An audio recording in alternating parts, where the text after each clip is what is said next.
A bird in hand is worth two in the bush. This is a proverb about risk or greed.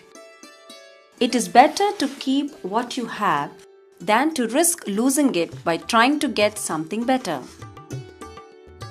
This proverb implies that something that one already has is better than chasing something that seems more valuable.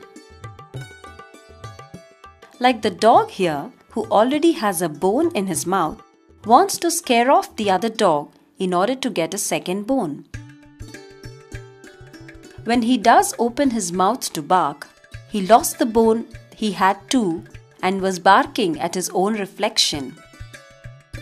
So, one must be content with what the person has instead of going after other things that appear valuable. A bird in hand is worth two in the bush. This is a proverb about risk or greed.